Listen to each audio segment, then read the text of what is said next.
We're here at Mandurah Driving Test Centre, and today I'm going to show you most common driving test routes, what you need to know, how you need to behave during a driving assessment, what are the particulars involved, and where you may potentially lose a significant amount of points. They have a very small office here. On your confirmation letter or notification for your driving assessment, it says that you need to arrive at least 15 minutes before the start of your driving test, but it's okay as long as you are not late, okay? So you walk in at least a couple of minutes before. I'm not saying don't turn up 15 minutes before, but don't panic as long as you're not running late. So if you are 10 minutes late or longer, they will not take you for your driving assessment. So be responsible. There are a few designated bays for driving assessment on the right-hand side from here.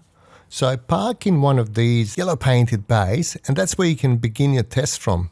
This is where a lot of candidates make a mistake by thinking about things that are far ahead of them, such as parking. So don't think about your parking when you haven't even got there. Think about what's happening right now. You've got to watch every single moment of your driving assessment. I always say to people, if you can drive 60 seconds perfectly at the time, just repeat it 30, 35 times in a row, which is how long the test goes for, 30 to 35 minutes. Sometimes a little bit longer if it's heavier traffic.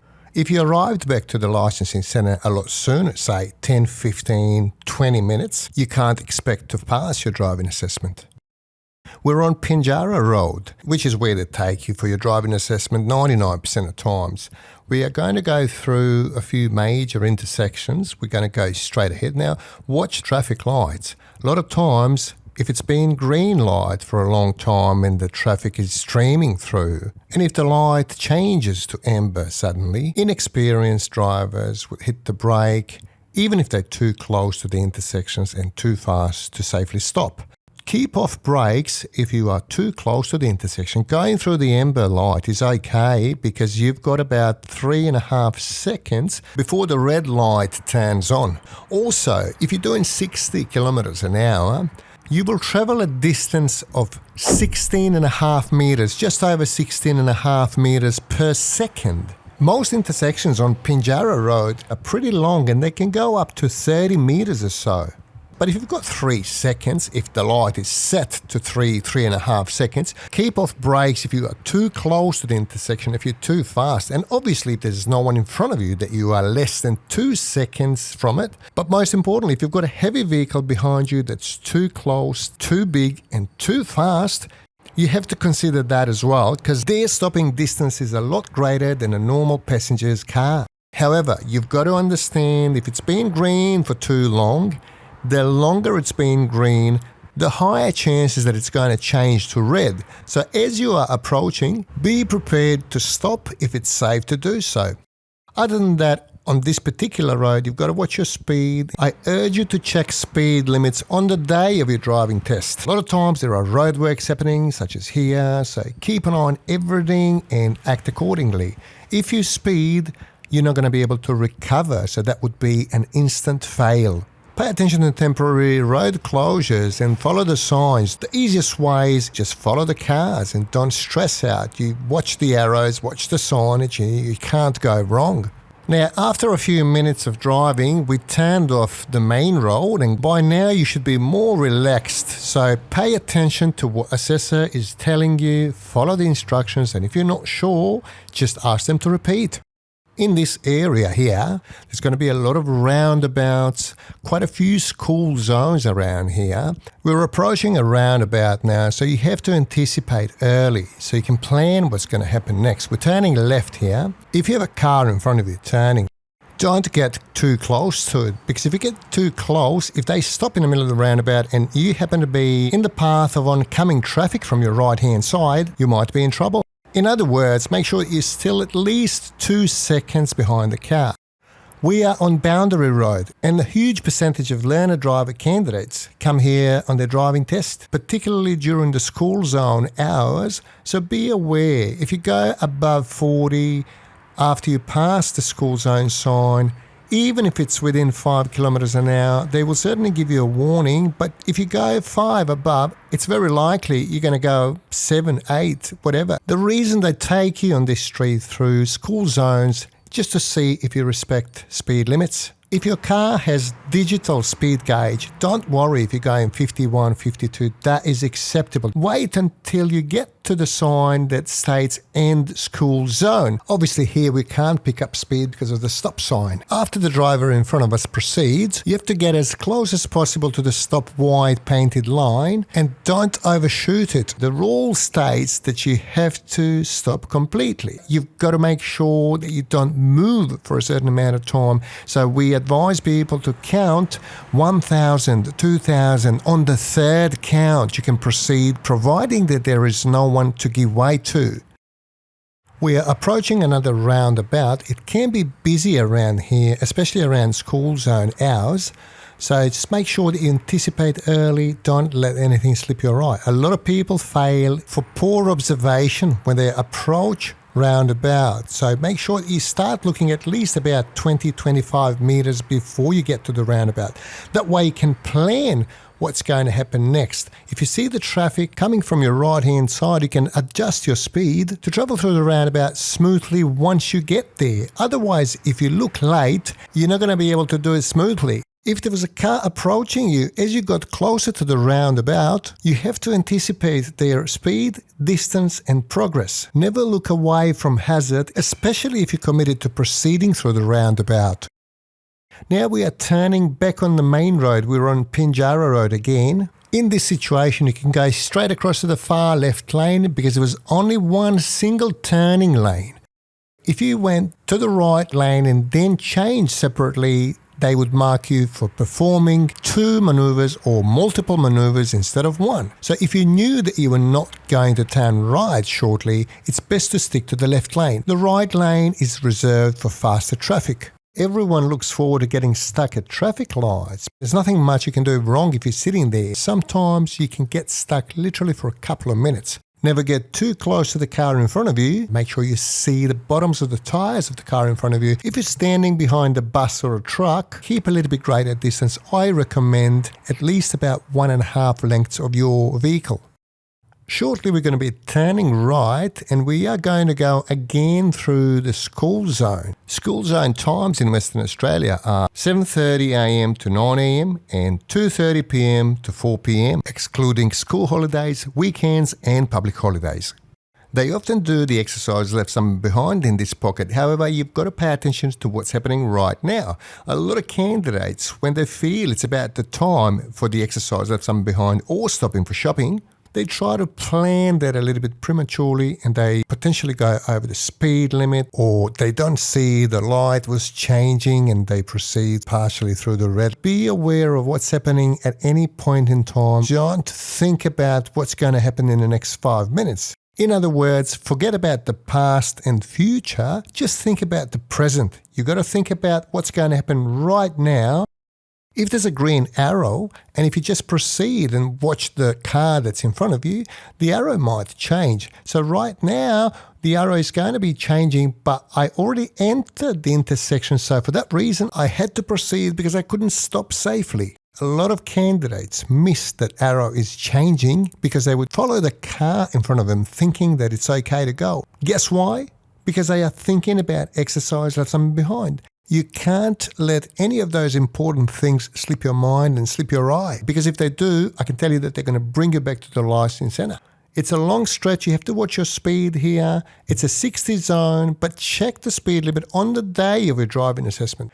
If you find it a little bit awkward that, someone's sitting next to you and you're not talking at all, so you can start a chat, but don't let that distract you. When you're cruising like this, you might ask a quick question when there's nothing much to think about, but do watch your speed. Often people tell us when they finish their driving assessment that they wanted to break the silence, but they didn't know if they were going to get penalised for it. You can certainly do that, but make sure that you prioritise your driving. Shortly, we're going to be entering the school zone. You can always see the signage from the distance. Generally, they would be flashing, but if not, just pay attention. Slow down well in advance so you don't get inside of the school zone doing 46 or 47 because the examiner would have to terminate your driving test. Often we get questions, are they that strict? They are that strict. Every school zone has start and finish sign, so you have to keep within the speed limit between those signs. And when you're picking up speed, for example, if you know it's going to be coming soon, don't increase your speed above 40 before you get to this sign here. Now you can speed up to 50, which is the speed limit on this particular street. But watch your speed around 90-degree bends, because that's where people over-accelerate a little bit and lose a lot of points for their movement. Also for their path, because if you go too fast, you're not going to be able to track your path accurately. If you're turning left, you're going to go too wide, and you're going to cut corners if you're turning right. When they bring you to the set of small residential streets like these ones around here, you can expect that they're going to ask you to stop on the side of the road or park on the side of the road. Or sometimes they say pull over on the side of the road, wherever you feel is safe. We have several videos on this topic, so you can check them out. The purpose of this video is to show you where you might be potentially going to do the exercise left something behind, and later on in the video we'll show you where you might be going for your exercise stopping for shopping. So stick around for a little bit longer. As soon as you know that you're going to be doing the exercise left something behind, scan the street, scan the surroundings. You're not supposed to stop within certain distance from any type of intersection or bus stops. Doesn't matter which side is it on. Avoid silly mistakes, which a lot of learner drivers do just out of being nervous, such as parking across the road where there's a car already parked. So just relax and pay attention to the instructions that you are given by the assessor. Before you drive off, you have to check your mirror, you have to indicate, and you've got to look over your shoulder as well. So don't miss those. So those are the cheap points. If you miss a lot of them, they might accumulate and determine whether you pass your test or not. I made a U-turn in this situation because it was a cul-de-sac and that was the most convenient thing to do. Now I'm going to overshoot the place where I parked earlier. The assessor is not going to tell me where am I going to turn around. You're not going to receive any assistance by the examiner. I'm going to use the next door driveway. It's best to keep to the left of the driveway because your front end swings the right hand side as you reverse out to the left. You don't want to ruin someone's reticulation. You can go as deep as the letterbox line, which is called the property line, but not deeper than that. Here is where you have to laser focus. If there's a car coming from behind, even if you're halfway out, you've got to stop and freeze. Again, make sure you check your mirror before you take off. Indicate right, look over your shoulder, and then move forward to the same place where you parked earlier, facing the same direction. Once you complete this exercise, if you did something that you believe was not executed properly, don't react badly to it. So you can't think about what happened earlier. I urge you not to overreact to whatever happens. You got to continue. Here's the good news for you. A lot of candidates believe they failed before they drove back into the car park of the licensing centre, but then they get the news that they actually did quite well.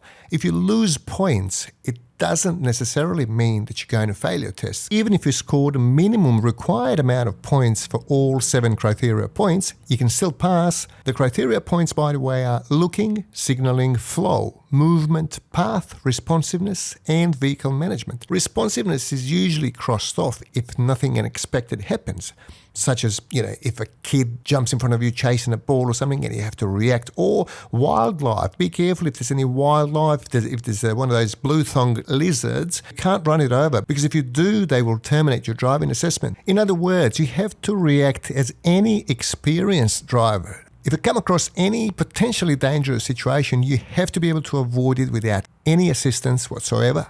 If you're taking your driving assessment during the school hours, it can take a little bit longer than half an hour. So be prepared for a long drive and don't celebrate prematurely. You have to switch off the engine before you can make any analysis. A significant number of learner drivers who were convinced that they were passing their driving assessment in the late stages of their driving assessment, they lost their focus and let their minds drift off. But as a result of that thinking, they missed something important, a stop sign. They rolled through at a low speed, or they didn't intercept the car that was coming on the right-hand side from the roundabout. Forgot to give way to pedestrians when turning in the shopping centre. If you speed just a few hundred metres before you come back to the car park, that's going to be it. And a lot of people fail in that manner. So that would be devastating for somebody who's just about to pass and then to realise if they hadn't done that, they would have walked out with the licence in their pocket. This street is a pretty long stretch and a lot of people tend to speed on this street, particularly if there's a car in front of you that's going a little bit faster. What do you think about Mandurah driving test route? Let us know in the comments below. I often get questions, which centre is the easiest to pass your driving test? Is it true that the fail rate is highest at Mandurah licensing centre? But my advice is whichever centre you go to, you've got to be familiar with the area. You've got to practice a lot, and you have to understand that the time of your test will potentially make an impact on the result, because if it's at 7:55, do your lessons around there at 7:55. If you're driving around this area on Sunday afternoon, the density of traffic will be completely different than if you came here at 7:55 Monday to Friday. I believe that statistics are completely inaccurate and unreliable. How do you average out fail or pass rate if there are so many people who come for their tests totally unprepared, and also a significant number of candidates with overseas licenses who are unfamiliar with procedures, and they've never come across any exercises that form part of every driving assessment here in Western Australia? How do you expect them to pass? If you take all of that into consideration, you can't average that out. So I wouldn't rely on statistics if somebody's talking about fail rate in Mandurah versus Rockingham. Your best bet is to prepare well, turn up for your driving assessment at any driving test centre, and you should pass. If you prefer quiet traffic over busy traffic, that's understandable. So you can choose Kelmscott or Mandurah, even Mirrabooka, go for it. Just find a suitable time and date. But from my 23 years of experience, I would say there's no easier or harder place to pass your driving assessment. This part of Mandurah test route is pretty quiet. We've only come across a few cars. This is about 3 p.m. Thursday. Towards the end of this street, we've got a few speed bumps. These yellow signs are advisory signs, so they're not speed limit, but it's recommending that you go over the bumps 30 kilometres an hour. I personally recommend about 20, because 30 kilometres an hour over these ones would be a bit too fast because they're pretty vicious. When you turn here, don't cut that wide painted line. We've had a few instances where people reported they only just cut it a little bit, maybe a few inches or so, but the examiner didn't like it and failed them right there on the spot. Is it a bit harsh? Not really, because you've got to allow enough space for any traffic coming from the opposite direction. Master sharp left turns, because if you mismanage your acceleration with your steering, you are most definitely going to go too wide. And if there's a vehicle coming from the left-hand side, you will potentially interfere with its path. Watch out for wildlife, because there's lots of wildlife around here, even kangaroos. The best advice, if there's a large animal on the road, try not to swerve suddenly. Your best bet is to start to slow down, and if it's safe to do so, deviate controllingly, because if you swerve suddenly, the chances are that you're going to flip your car and roll it over. Watch out here for the construction side. It is roadworks. It doesn't matter if there are 40 signs or no signs whatsoever, you will still have to slow down to 40 kilometres an hour until you pass personnel working around that property. In this particular situation, we had a roundabout ahead of us, so we would naturally slow down a little bit. But be aware, if you don't slow down to 40, it doesn't matter what's happening. If there's police officers or ambulance or fire brigade, if there are people walking around it, you would have to slow down to 40 kilometres an hour. And after you pass that place, then you could safely accelerate to whatever the speed limit on the road is. Speed limit signs are not the only indication of any roadworks or any emergency. So for that reason, if you didn't do exactly what I've just explained here, they would fail you on the spot. Only a couple of days ago, I had a call. The gentleman was asking me if it's lawful to fail somebody who could drive well and who didn't lose one single point other than going 50 kilometres an hour. In his words, speeding through non-visible roadworks. The answer to that is yes, it is lawful to fail somebody for speeding through roadworks. The sign that states the speed limit is not necessarily the speed limit, because certain conditions can override the speed limit. That's why we always say drive to the conditions. So if you came across something that's happening on the road, the pipe bursted or something, you've got to slow down. It's common sense. And unfortunately, a lot of people fail for speeding through roadworks that don't have signs indicating the speed limit. Speeding through school zones is also very common. People sometimes don't see the flashing signs. But look, especially in this area around Mandurah, some of the areas, some schools don't have the solar-operated flashing signs. That'd be just painted signs on the road and just a regular speed limit signs, visible enough, and they should alert you, as well as the flickering signs. As you can see, even going through the school zone, it's not too busy in comparison with some areas around Perth CBD, where there would be literally hundreds of people walking around. So it's a lot quieter, and if you prefer this centre to come to do your driving assessment, go for it. Good luck with booking, because the Department of Transport is not releasing too many for Mandurah and Rockingham at the moment.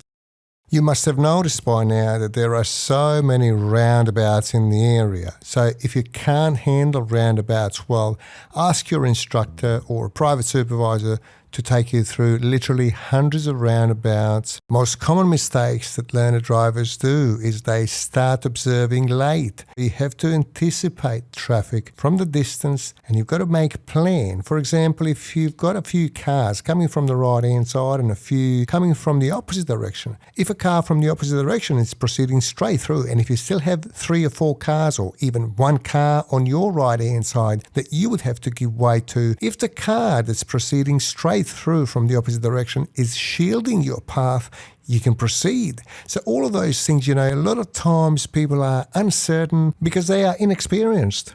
Without doing it and without making mistakes while you are in controlled environments, such as with your driving instructor who has dual controls, you will not be able to master this skill. Don't be disappointed if you do it wrong. Be prepared to do it wrong. Repeat it as many times as possible, because the mother of all skills is repetition. Now, after we made a huge circle, we're back on Mandurah Road. Shortly, we're going to be doing the exercise, stopping for shopping. We only have a single turning lane, so we can go straight over to the left-hand side lane. Don't stress if reverse parking is your weakest link, because you only have to do it once. Some candidates fail before they even get to park. They fail when entering car parks, maybe trying to enter the wrong way, or if they have to give way to pedestrians. In this situation, we've got a couple of pedestrians. When you're turning, you have to give way to pedestrians regardless of situation. The other day I had a question by somebody, what about if a pedestrian is refusing to cross the street, and if they are gesturing to you to go first? Don't argue with them, do what they ask you to do.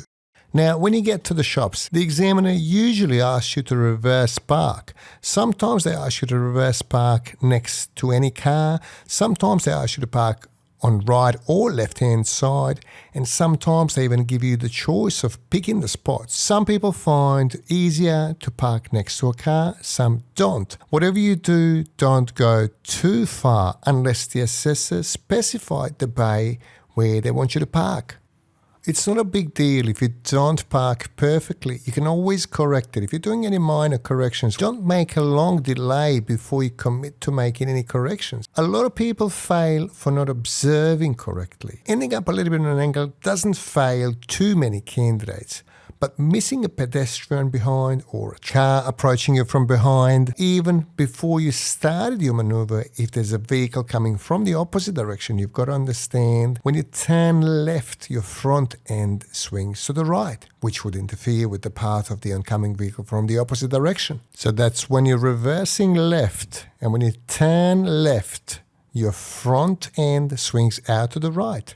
Now, when you finish the exercise stopping for shopping, you'd be on your way back to the licensing centre. Sometimes they switch the order of exercises. They would do stopping for shopping first, and then later on exercise left something behind. So just listen to the instructions and you can't go wrong. Watch the speed bumps, slow down nicely. If you believe you nailed it so far, it's not relevant because the test is still going. Now, when we exit here, we can only turn left and don't step on the white solid painted line. Don't expect any instruction because it's obvious that you can only go left. Go straight over to the right lane because you're going to be making a U-turn here. Performing a U-turn on a busy road may seem as a delicate task, but it's pretty easy as long as you watch your speed. As soon as you're committed to turning, make sure that you don't over-accelerate and do watch your path. If there was a vehicle in the right lane, sometimes you might go straight over to the right lane as long as you don't get in front of them and as long as you don't slow them down significantly. You might encounter various situations when making a U-turn on a busy road, which is why you have to work on your situational awareness, and you will be able to do it every single time perfectly. I'm going to wait for a couple of cars to pass me on my right-hand side, and then I'm going to change to the right. You can do this in the driving assessment as well. They're not going to mark you at all, as long as you go back to the left lane as soon as you possibly can after you go through the lights. For this type of action, I believe they should award you points for flow. Unfortunately, they just take points. They never award you any points. Wouldn't it be nice if you can gain points after you lost them? So if you were failing up until some point in time, and then if you gained those points, they reverse their decision. I think they should do that if they are minor points. Now, if you're in this position, you should try and change lanes back to the left lane as soon as possible. You have to indicate when you're changing lanes in busy traffic, regardless of the situation, if you intend to change lanes, you have to indicate it. You've got to persist with your indicator unless you are coming to an intersection. If you don't manage to change before you get to the traffic lights, for example, you would then switch your indicator off and then reattempt it when you go through the intersection. Whatever you do, don't go over the speed limit once again, even when you're changing lanes.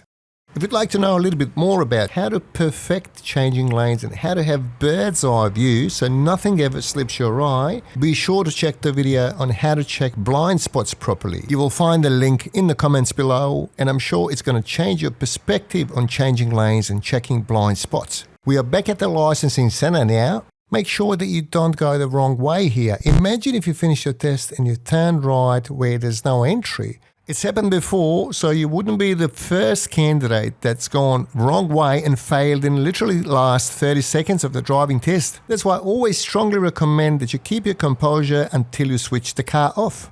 It's only one way, obviously. Listen carefully to the instructions when you come back to the licence centre car park. They might want you to get behind and then turn around and park back in the same spot where you started, or one of those yellow painted bays there. After the assessment, the assessor is going to give you the feedback on how you went. They usually go section by section. Sometimes they even ask, would you like me to give you the result first, or would you like me to go through sections? Avoid arguing with the assessor and don't interrupt them while they're speaking. Sometimes it may sound that you did everything wrong, but they still pass you at the end. If you've got any complaints, if you don't agree with some of the statements that the assessor's made, speak to one of the managers on site or put something in writing to the Department of Transport. I truly hope that this video will help you pass your driving assessment anywhere, because I've given you a lot of tips, what to do, how to behave, and how to complete some of the exercises. We've got several videos on all the exercises, so check them out. If you're still here, please hit the like button, subscribe if you haven't subscribed already, and share our content if there's anyone that can benefit from it. If you have any suggestions, any ideas, please let me know what sort of content you would benefit from and what would be valuable to the public. As always, feel free to ask any questions in the comment section below. Thanks for watching, and I'll catch you next time.